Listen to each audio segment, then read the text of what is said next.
আসসালামু আলাইকুম। এটি ফুলকপির ক্ষেত। এটি শীতকালীন ফসল।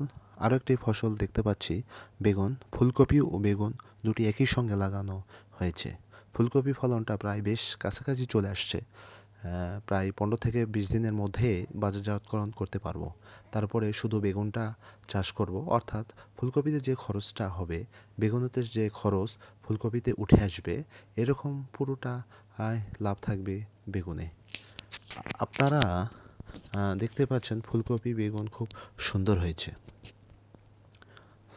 দেখুন, আহ, বেগুনের আহ, বেগুনের চারাটা খুব সুন্দর হয়েছে। আমরা দেখাবো যে বেগুনের চারাটা খুব সুন্দর হয়েছে, নতুন নতুন পাতা গজাচ্ছে। আমরা আশাবাদী এই বেগুন থেকে আমরা ভালো লাভবান হতে পারবো। এভাবে আমরা যদি চাষ করি তাহলে আমরা অল্প জমিতে বেশি লাভবান হতে পারবো। আসসালামু আলাইকুম।